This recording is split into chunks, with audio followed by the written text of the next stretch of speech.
subscribe. Darling Radio.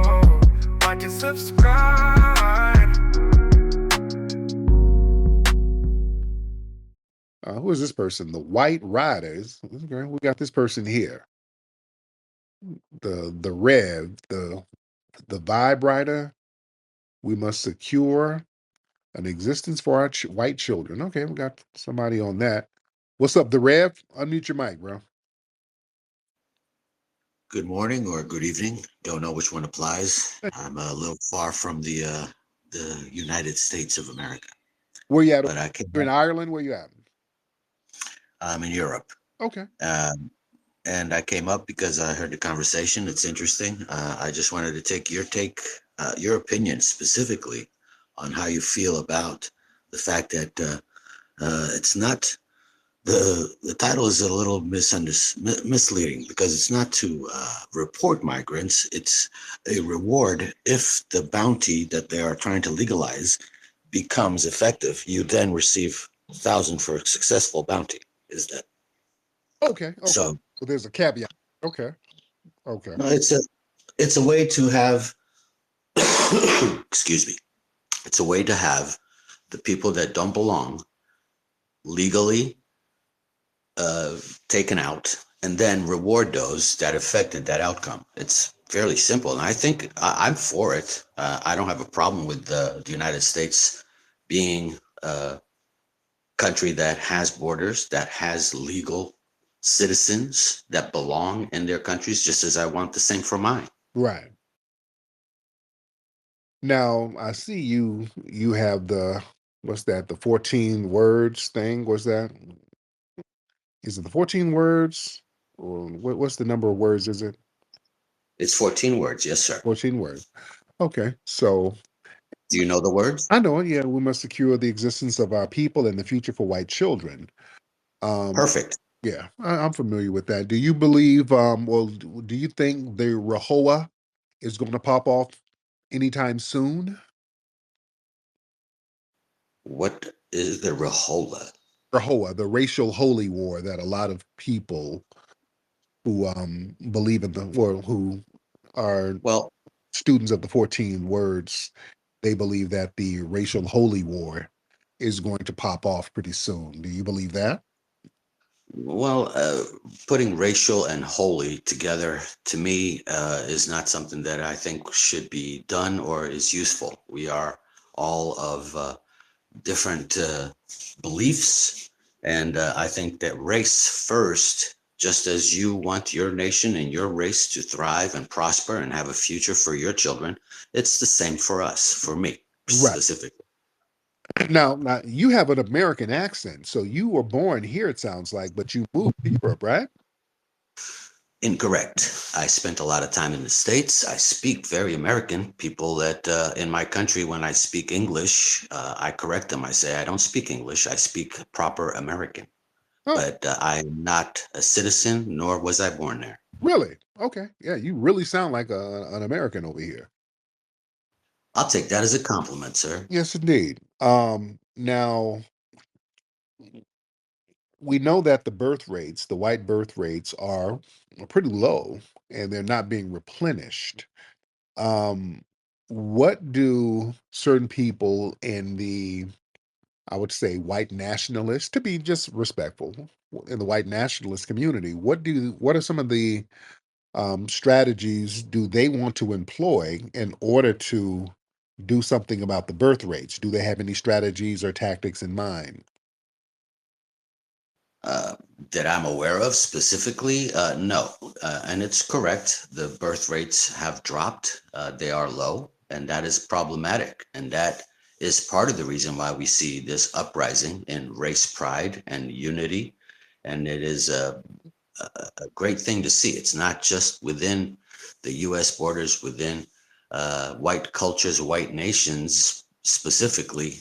There's a big pushback. There's a lot of going back to the 14 words, the importance of our existence to ensure that there is a future for white children. We are being literally replaced, mixed. We are being inundated with people that are not of our culture, are not of our race, and it is being done by design. It has been going on for quite some time.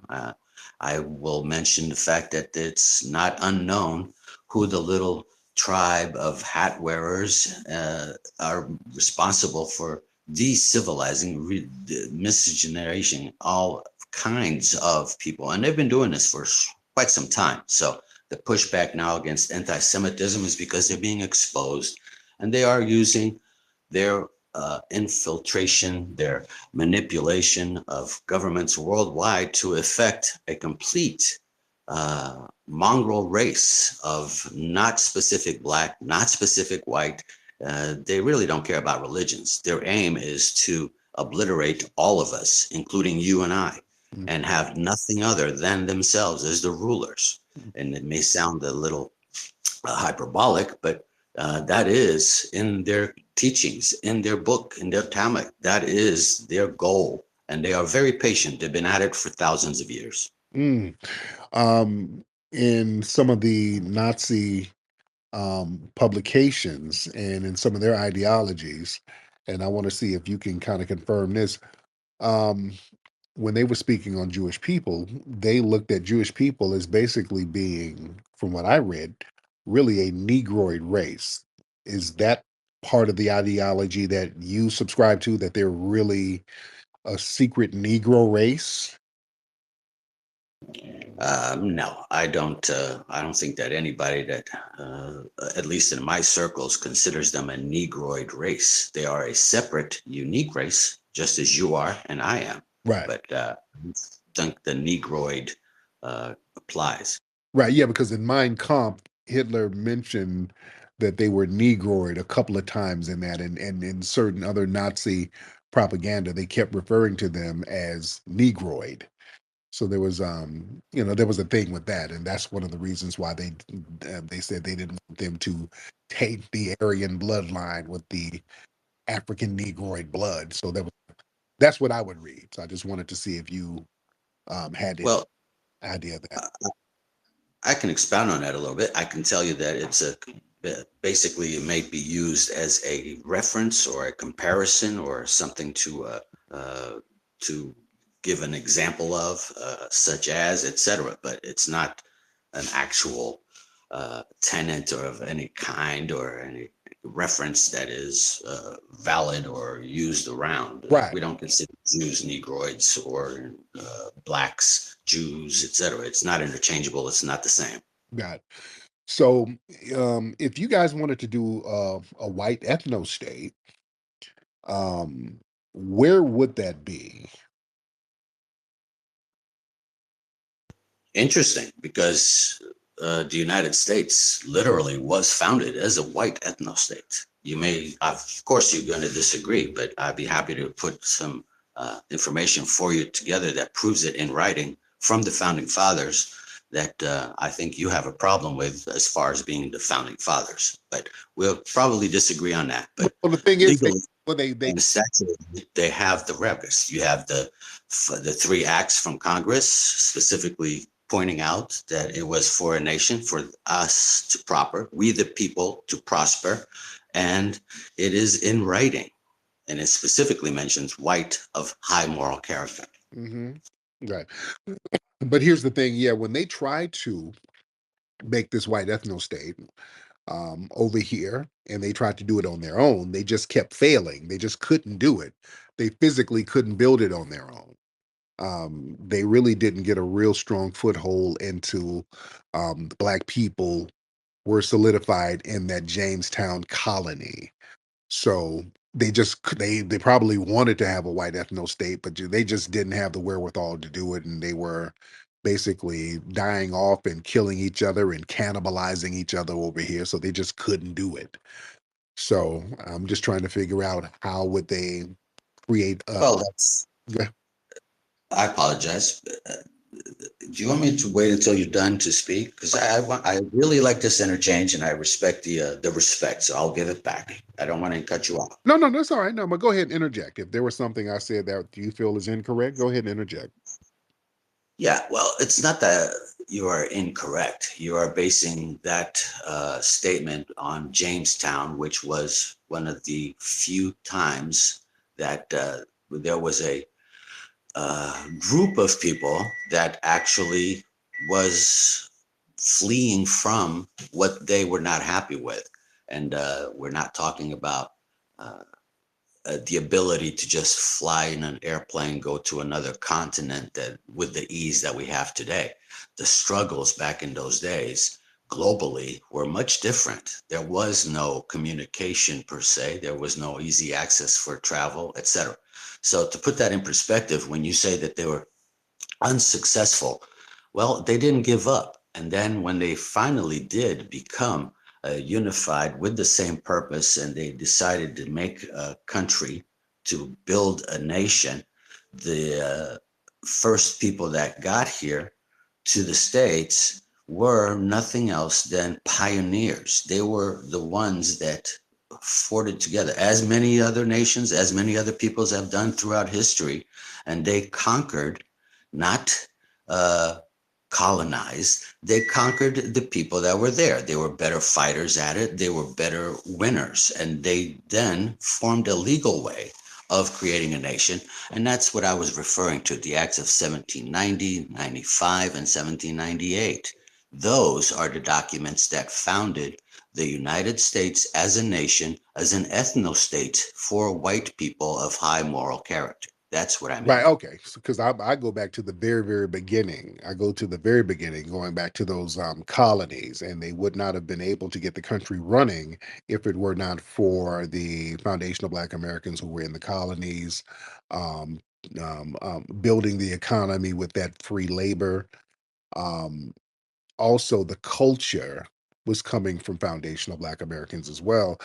You said they didn't colonize, they conquered because they were better fighters and better winners. No, no, I wouldn't say that. They were just more deceptive, and people were not used to that level of deception. That was the one thing that gave the So that means that they were also smarter. what? Are you smarter? Uh, okay. Well, According to what you just said, where that's the only logical assumption. because if if a group of people welcome me in their home, if I'm in need of help and they see somebody who's downtrodden and say, "Hey, let me help you," and then while that person is asleep, you stab him while he's asleep. Are you smarter though?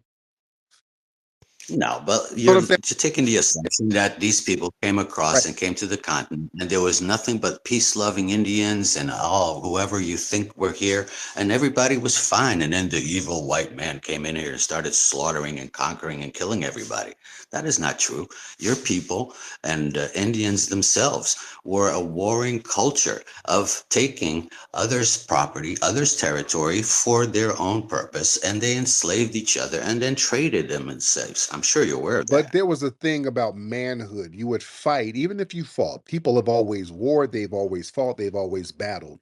But there was an honor when you fought and when you had a battle. To fight like a man, you fight straight up and down. You don't have to sneak around and make a truce and then kill somebody after you'd made a truce with them. There was always an honor. We were not used to it, to people who didn't have honor. So if you beat them in a battle and you shake hands and you agree on terms and they turn around and stab you in the sleep when you're asleep, we weren't used to that level of deception. I don't think that's about smart. It's about the white supremacists being more devious, that we just haven't wrapped our heads around that. So they've had more of a devious disposition that we are used to. It could be smarts. It could be because the white supremacists are very smart. They are very smart. I give credit where credit is due. I give credit where credit is due. And I say white supremacists because that's their term. Because you mentioned the founding fathers, they all used the term white supremacists. Thomas Jefferson used the term white supremacists. They were talking about how supreme the white race was. So going You're adding right. quite a bit. You're ad libbing and you're adding quite a bit. The superiority of the that unfortunately many blacks and other races refer to as the white superiority problem, the supremacist. All of that is just a cope. So let's keep that from the hyperbolic. And then when you mention that, they came in and they were slaughtering everybody and stabbing them in the back, and there was rules for combat, you have to keep in mind that in those days, unless you had a battalion or people across fields with generals, organized armies that then agreed to go ahead and have a battle and face each other, and then start the conflict, start the war, and then at the end count the bodies and see who ran and see who came, who say who last, and then declare the winner. Those days, that's not reality. That is a formed legal misnomer. What I mean is, you are equating what these individuals, by far in small numbers, that had to survive with nothing out in the wilderness in unknown territory, and the resistance that they met was not from honor and from people that were going to establish rules. They didn't even communicate. They couldn't even talk to each other. It was brutal savages that we encountered Oh, when that's these people came that, in. that's not true. That's not true. They had translators with them. You had people like Estevanico. You had Taking scalps is yeah, honorable. Fighting people and taking them as slaves and selling them out and trading them out, and all of these things that you are referring to. Are you missing all? hold on. When the white supremacists came over, they were downtrodden. They were starving, and some of the Native American tribes fed them. They said, "Oh, that's horrible the way you pale-skinned people are about to die. Let me feed you. Let me show you how to grow this corn. Let me help you out." They would nurse these people back to health, and then the white supremacists would turn on them. So then they said, "Okay, we got to be hostile towards them." Let me get Brother McCall in here. Brother McCall, hop in, sir.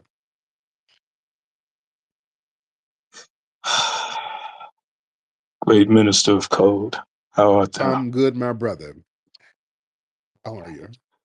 That's just living the dream and winning and enjoying this beautiful, wonderful exchange with Mr.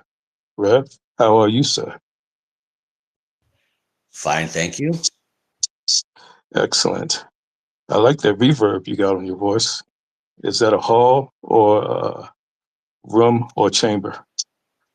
It's my kitchen, if you must know. Wow, acoustics are fantastic. Yeah, and, yeah, you have an excellent delivery. I'm very curious about this enlightenment in which you speak of. You sound very enlightened, sir. Would that be a correct assumption that you are? Enlightened in what manner? I don't understand. Okay. Therein lies the problem. Therein lies the problem. You're regurgitating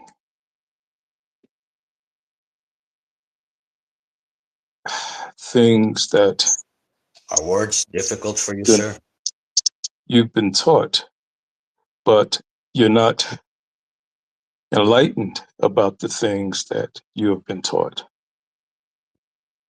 Enlightenment means understanding the view or the concepts of atomistic, or what we would call source knowledge, from a nuclear, biological, sociological, galactic, cosmic, and divine perspective. Understanding source history, and we're talking 3 million years of history, as opposed to the 10,000, possibly 12 to 15,000 years of history that your people, the Kas, whatever you want to call them, have been in existence, creating chaos and destruction. Yeah. Do you understand now, sir?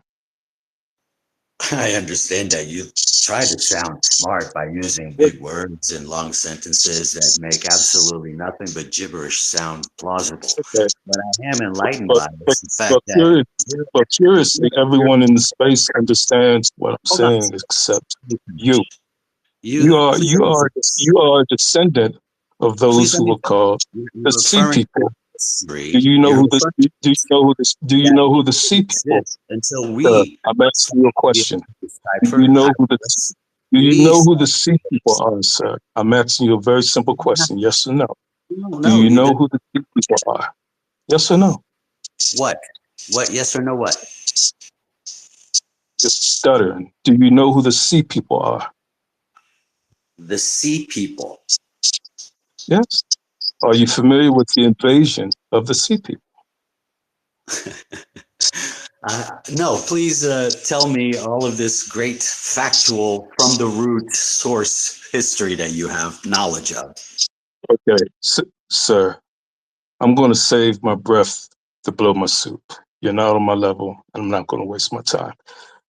Brother Tariq, thank you for the opportunity to speak. I'm done with Thank. this. I can't. All right. All right, Rick. One down. Next. All right. All right. But yeah, we were talking about like talking about savagery. Yeah, they weren't savage people here. They weren't savage people. The savagery was coming from the white supremacists. And fast forward, we're going back to the ethno state. What to sustain your numbers, because the birth rates are actually in the negative. How can you create, or where can you now create a white ethno state where you can sustain your numbers and just be good at this point? Well, you're you're backtracking, so I will address your point, your question. But first, to address the savages, you are relying on rhetoric that is absolutely fascinating to hear, because your assumption is that everything was peaceful. The people that whites have encountered throughout history were peaceful, and if it was not for the savagery of the white supremacists, that there would not be uh, oppressed, and we wouldn't have the problems that we face today. Well, that's just simply not Okay, true. let's slow History. down. All right, no, I hate to cut you off, but let's address that. Historically, the white supremacists, they have a long track record of massive genocides. Do the natives have a long record of that, sir? The part of the problem is that natives, pretty much throughout history, never even had a way to record or be able to have written history uh, to have a legacy or a reference to. The previous speaker mentioned how long history it goes back, for how many ever years he said. However, he's not acknowledging the fact that writing was not that far back, a normal way to record events and to have a reference point to go back to. And as far as the history that he claims to be aware of, well, how are you aware of that? Is it by the old tried and true verifiable tale of passing it down through history, through voices, through families? It's the old, I forget the analogy, but it's you tell one person one thing, one sentence, and by the time it gets repeated to the 20th person, it has nothing to do with the original sentence. That's about what we had before we can reference something in writing, or something that is solid, something that you can put a reference to and a source from. Now, as far as the birth rate is concerned, what are we going to do about it? We are doing it. We are in another cycle of having to face these struggles, which has happened throughout history. And the patience and the existence of us as a race, we have been very patient, and we've faced many struggles, the Barbary, slavery, everything that we've gone through. This is just another basic problem that we are going to deal with, that is unfortunate, but it is not a dead end. We are not going to be erased. We are fighting against it as I'm right now against all of these misnomers and misrepresentations and how tragic it is. Unfortunately, I think the focus should be more on people like, well, for example, with all due respect, for you Okay. as blacks, you have the highest rate of abortions. You have absolutely genocidal rates of killing your own offspring. Does that not concern your community? No, that's not what our problems is. Well, You don't think that no. the massive amount of abortions that are willing, in other words, you are allowing your women to abort your children, your generations. How many generations afar are you going to go back to if you continue this abortion rate? Yeah, it's not at epidemic proportions like that. It's not anything that's a major concern because our birth rates are still steady and they're still increasing. So we're still good. Yeah, you have some people who do abortions, but that's not an epidemic. That's not a problem for us. The problem is your community. I mean, the birth rates are negative, and the white women are getting abortions too. When you already have a negative Of birth rate, course. that's why they want to stop abortions. They want to stop the white women, sir. Don't put it on us. They want to stop abortions because the white women are out here getting abortions left and right. So that's what your issue is, sir, right? Oh, that's not my issue at all. It is not. And I don't deny that white women, Asian women, yellow women, brown women, black women, all women are the only ones that can have abortions. And they all do it because of the societal acceptance of it. And then my issue is not because it's a black or a white abortion. My issue with abortion, period, is that it has become a factory wholesale production industry that thrives and prospers on the killing of human beings. I have a respect for the sanctity of life and protecting those that are most vulnerable. And that is the reason why a DUI with somebody that is 1 month pregnant in the legal system will be whoever is responsible for the death of that mother and the unborn child will be charged with 2 counts. But if it's a 8 month old black woman having or white woman having an abortion, that is not considered murder. That's my problem, and that's why we're fighting against abortion. It's not because we want white women to stop. We want everybody to stop having I can see abortion. that because well, the abortion thing within Black society, that came out of the eugenics movement, and the eugenics movement was a movement to kind of wipe out Black numbers so that white numbers could be sustained. Well, to be honest with you, I'll be completely honest with you. I don't have as much of a problem with abortion if black people are having abortions than white people or yellow people for that matter, because I'm concerned with my Of race. course, I don't like that white women have abortions. I don't like that any women have abortions. But to be quite frank, if anybody else wants to do their thing, go ahead, do your thing, allow whatever you want in your own culture, in your own circles, in your own nations.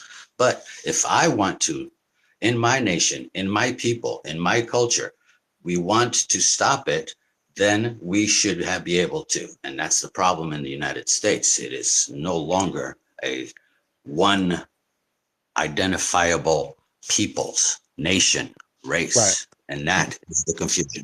Not only in the United States, the same thing in Europe. There's a lot of non-white people in Europe at this point, right? Absolutely. Well, I'll use Europe as a great point, and that's absolutely correct. Just like the United States is being invaded by illegal and they're being funded. The United States is literally using the people's money, the people's, the citizens' funds to eradicate their own people to a certain degree. What's going on in Europe is the same way, but the United States hasn't faced this before. Whereas Europe, We have gone through this several times in history, and just in recent recorded history. We have been very patient. Sometimes it takes us hundreds of years to fight back, but we've always have been, and we still exist. And now we're just going through the cycle again. It's not something that hasn't been done before. It's just now we are at the beginning of having to do it all over again. Well, yeah, but this time, if the birth rates are already at a negative, white people globally are like 9% of the global population. Over here in the US, you're about to be less than 50% in a few years. Europe, I don't know the exact numbers, but yeah, it's the numbers are looking kind of weird right now. And I know I've been hearing over in Europe, white women, they have to get uterus transplants in order to have babies because even if they want to have babies, they're having physical difficulties. So um it's I don't know. I don't know. Um Don't don't believe everything you hear, because all of that may be true on specific rare out they're outliers. There nothing is 100%. But if you're looking at that as the reason for the eradication or the end of Europe, the end of the whites in general, we have quite a bit of historical reference to point to that we are the ones that have been surviving, and we are the ones that have been the most successful at surviving because of our supremacy, because of our capacity of absolute extreme violence when needed. And hold on. that is Hold on. undeniable. Well, no, I don't know. No, no, you really haven't been that good of survivors. Not really. If we look at history in Europe, those plagues almost wipe you out multiple times. It was that Justinian plague that wiped out almost all of Europe. It was the Moors who had to come in, these black people from West Africa and North Africa. They had to come in and save the Europeans, and then the Black Plague, and they had to. That's rich. That's funny as hell. Oh, well, did I say something incorrect, sir? Yes, the Moors didn't save anybody. We were in the Renaissance days. Was the flourishing of after we got all of these people that you claim came to help us to survive. After we kicked them out, that's when we flourished, and we Go back. survived that, just as we will survive all the No, future no, counters. but you flourished because you kicked them out and you stole all the knowledge, all the knowledge they left over, and all the ships and the maps. Yes, That's how they you hadn't. flourished.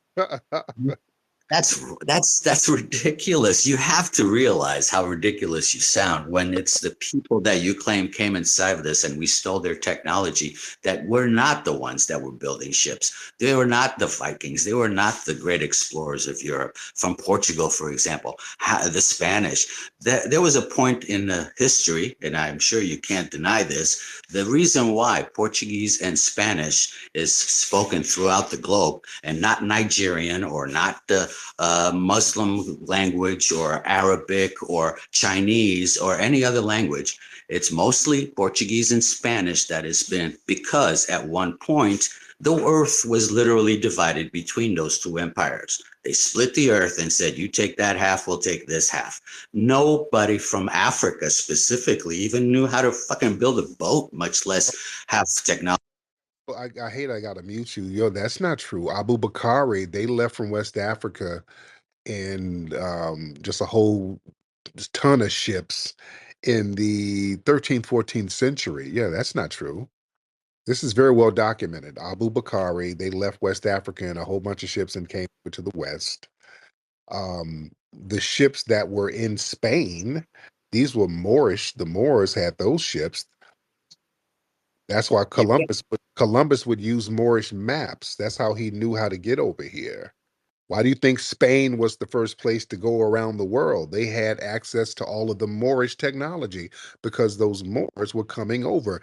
There was Arabic spoken here. You have the Hopi Indians who spoke Arabic, and even some of their symbols look Arabic.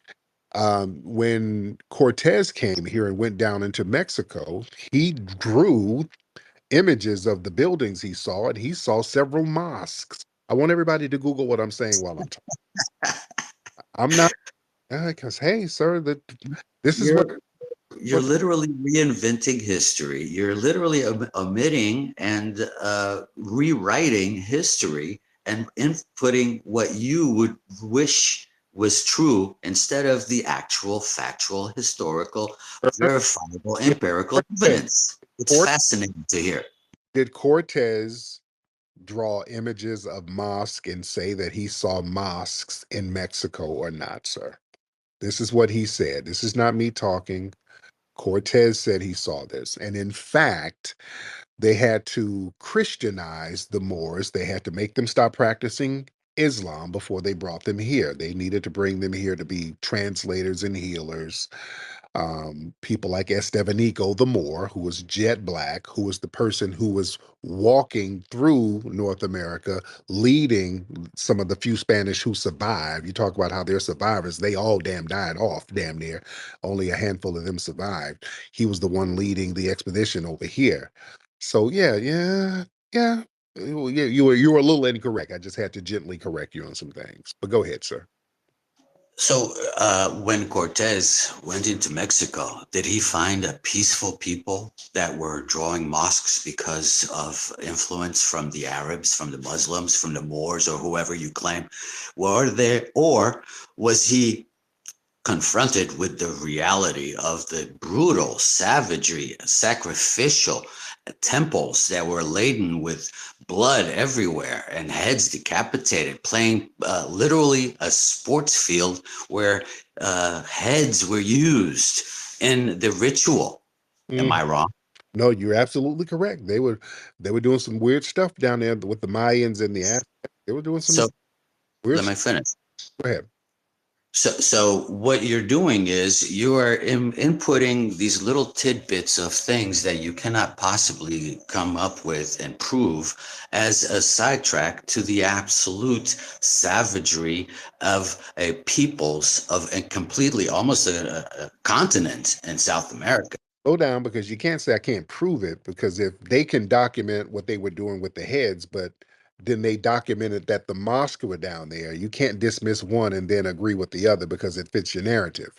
Because yeah, they documented everything they saw. They saw some people being decapitated and they also saw mosques. So you can't So what discredit one person and then discredit that person again when they document something else. Cortez documented mosques down there. He drew pictures of them.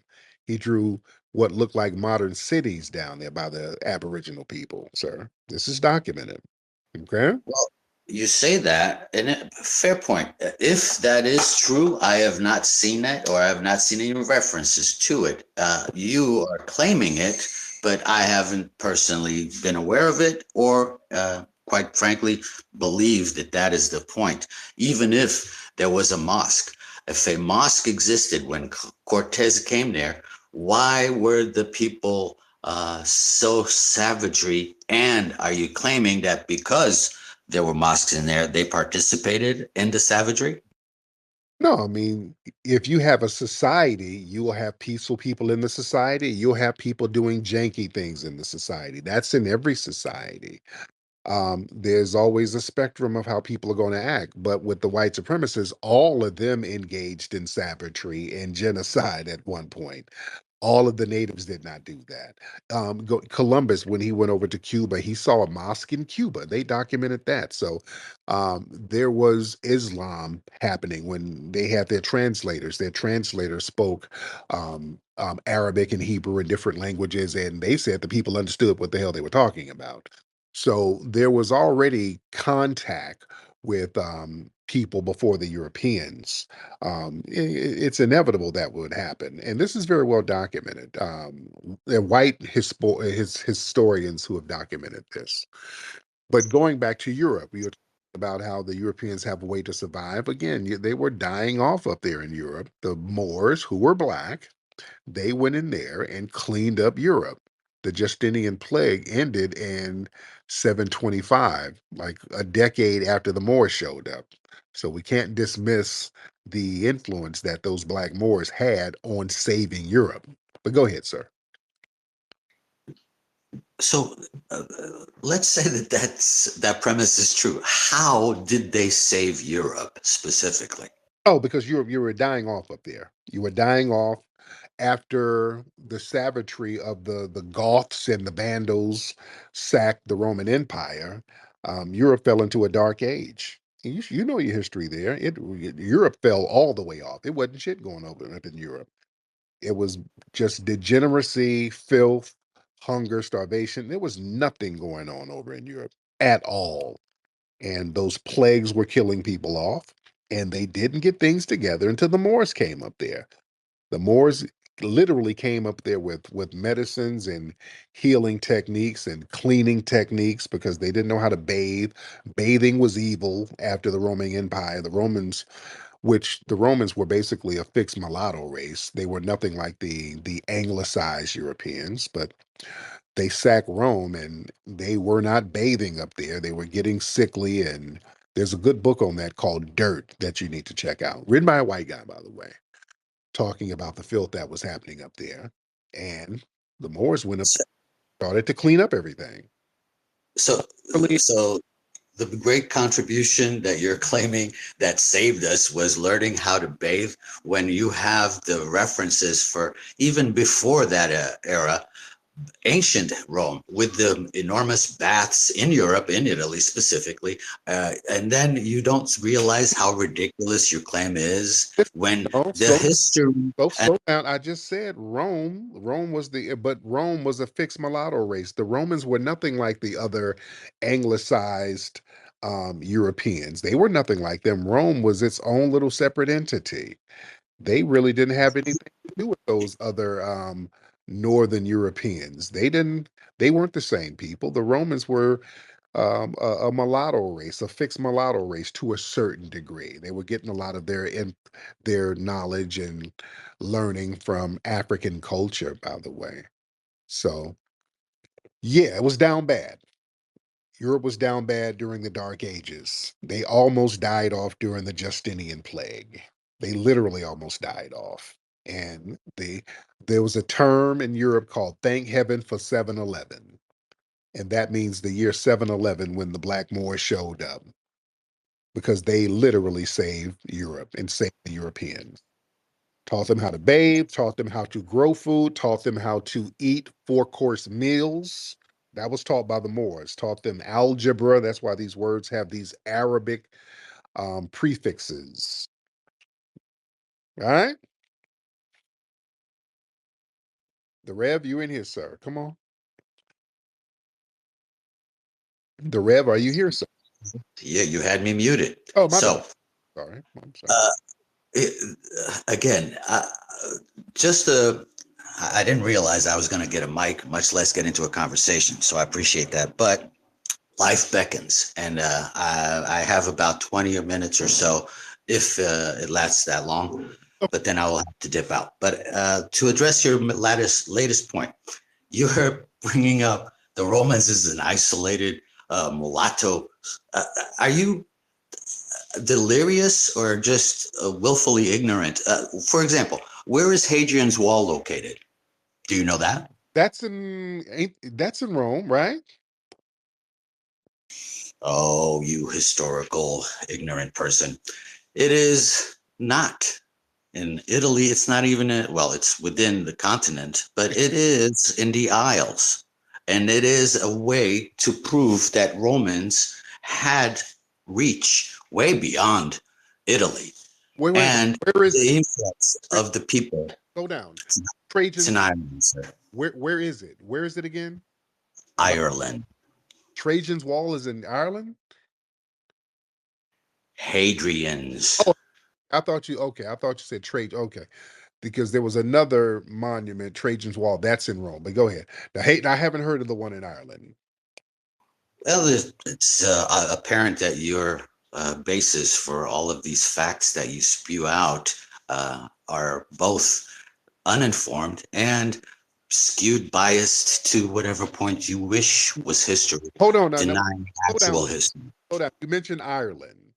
Now, what was the significance? You were kind of talking over your own point. So Hadrian's Wall or column was in Ireland. What's on the column? What are you saying exactly? I want you to be clear on that. It was to counter your assumption, your fact, claimed fact that Rome and Romans were a mixed group of mongrels that were centralized and did not have the reach all the way from their capital in Rome, Italy, Europe, to Africa, and to the north as well. It was a great, huge empire that you are belittling and squishing down to a meaningless bunch of browns that were not effective, were not influential, and were not the might that they were for a long time until they too fell. Nothing is forever. Okay, so okay, I'm looking at Hadrian's Wall. Okay, it's just a stack of bricks. Okay, you said that like it was something. Okay, okay, all right, it was a stack of Well, bricks. All do right, you know why it's there? yeah. Why is a stack of bricks there? Well, y'all be claiming stuff like y'all did something. Okay, it was a little stack of bricks. Okay, Was that was literally the border of the Roman Empire. Uh, That's why it remains, and that's what it is. So and look uh, into.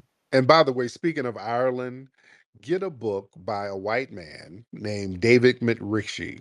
David McRitchie. I want y'all to Google this, called Ancient and Modern Britons. This was a white man in the 1800s. He talked about the original inhabitants of Ireland were black people. There's a white man who said this. Ancient and modern Britons. So just I'm gonna throw that out there to you. I don't want you to have a heart attack. But he did a book. He was a historian, and he was like the original inhabitants of Ireland were black. The leprechaun story comes from the pygmies of Africa. That's where the original leprechauns came from, and he just broke all this stuff down. And this was in the 1800s that he talked about this.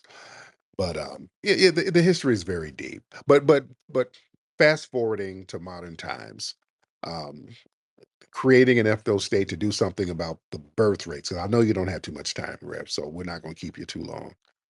Um, what are you going to do with the birth rates? We don't want you to die off. We don't want all of you. There's some cool white people out there. We don't want the white race to become extinct. We don't. We don't. Some of the David Duke, the universe can take them somewhere, but we don't need all of the white people to be extinct. Who's gonna make my damn caramel lattes? I need you here. I need some of y'all here.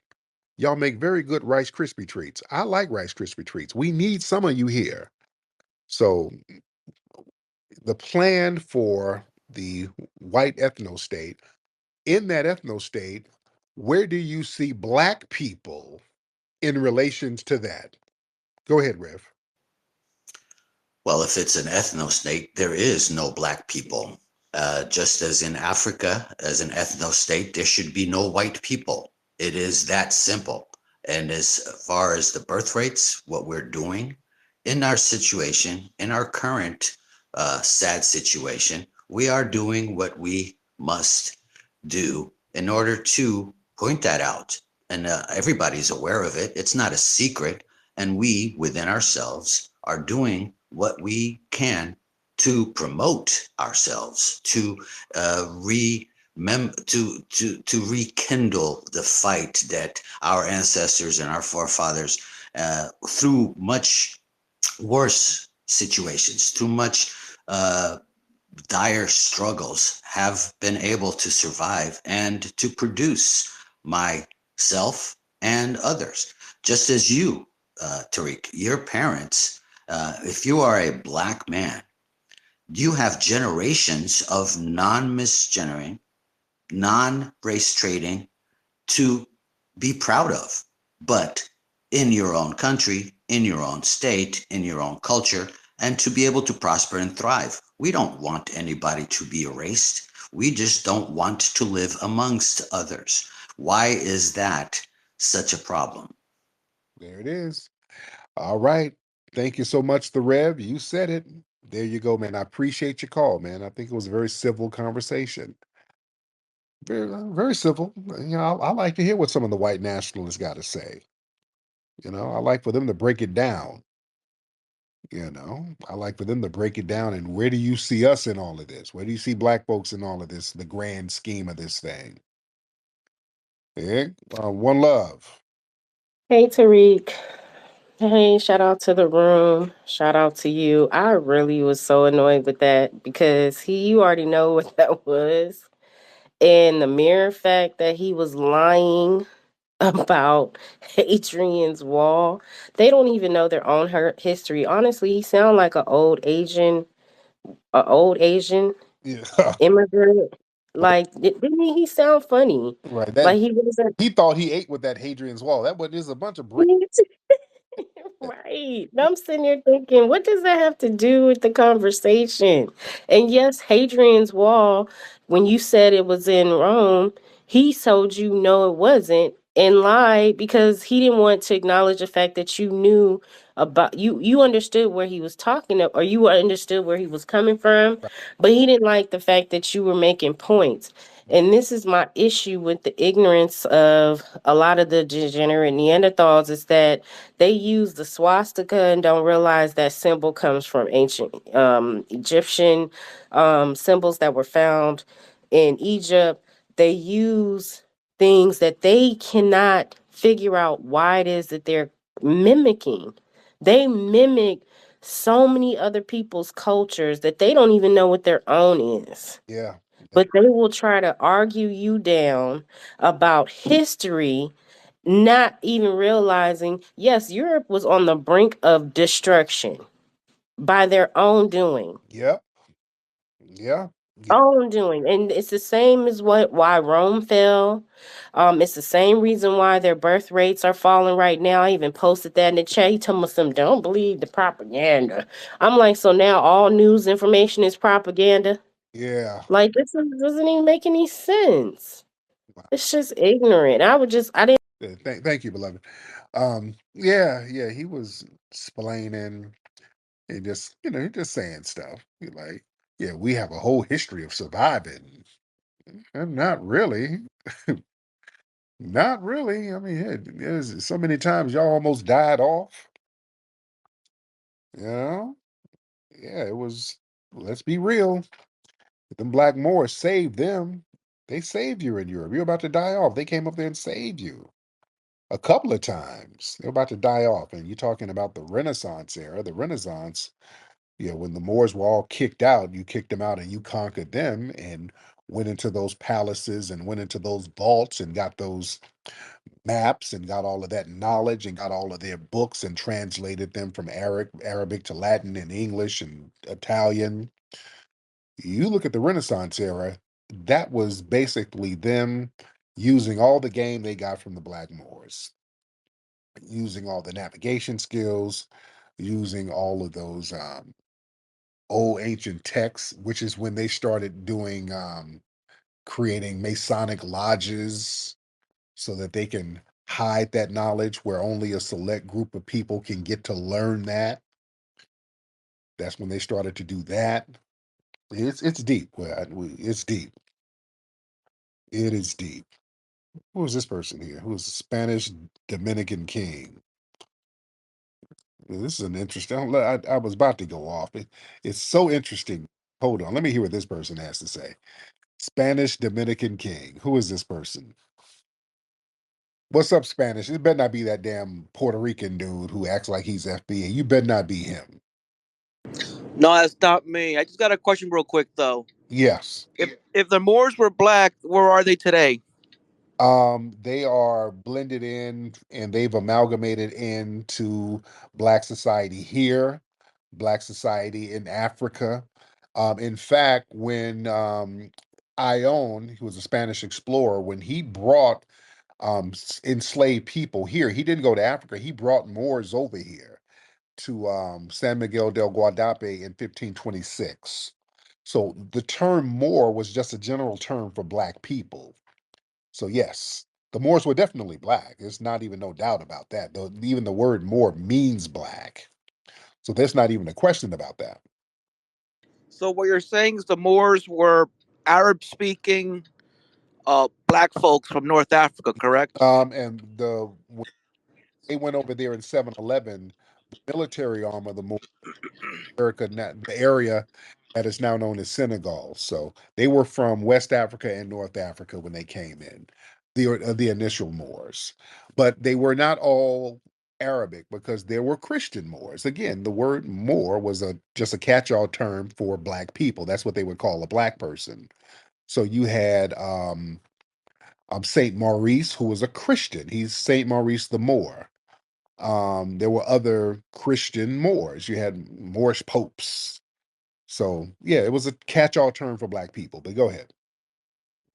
So would you say that when the Spanish colonized the Americas and certain parts of West Africa, it was in revenge for what happened in 711?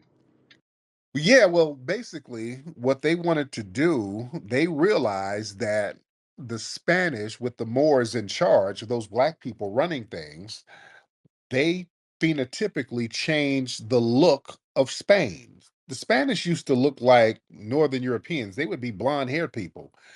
The Moors changed the phenotype of Spain to these brown skin, dark people. Yeah, they're not Anglo at all. So even Italy as well, Southern Europe, that's where the Moors were dominating. They're phenotypically different from the Northern Europeans. So they they started to have some of the first blood quantum laws and the blood purity laws that came out of Spain first. That's what the whole Reconquista was about. They were getting out all of the colored people, the Moors and the Jews, and many of the Jews were phenotypically black looking too. When you look at some of the depictions of the artwork at the time, so yeah, they wanted to whiten up Spain and Europe. They realized that, hey, these black people dominating us, that's, our whiteness is getting wiped out. So yeah, that's what that was about. But go ahead. Yeah, I guess he got triggered when I was dropping some history. So they freak out. The white supremacists, when you start dropping historic facts, they start having little racial Tourette's. They just got to say the N word over and over again. It's a real weird thing with them. But anyway, listen, let me get up out of here. I've been on here for damn near 4 hours. I've been on here for a long time. Listen, go to hiddenhistorymuseum.com. Hiddenhistorymuseum.com. Get the book Hidden Heroes from A to Z. Get my book, Foundational Black American Race Baiter. You get a lot of good game and history in that book, Foundational Black American Race Baiter, at officialfba.com. And you got to get your Rootwork deodorant at rootworkstyle.com. All right, guys, I'm up out of here. Papi Akute, Lola Vuve to the family. Peace. Get ready to celebrate the holidays in style. Join us for the Aruti Sussy Holiday Season Celebration at the Hidden History Museum in Los Angeles, Saturday, December 21st, 2024, 7 p.m. sharp. Enjoy complimentary dinner and drinks while you laugh the night away. Hosted by Tariq Nasheed and Dwan B, featuring hilarious performances from Big Jaw, Kevin Tate, Henry Coleman, and more. Tickets are going fast, so don't wait. Visit hiddenhistorymuseum.com to reserve your spot. Don't miss the most festive night of the season. hiddenhistorymuseum.com.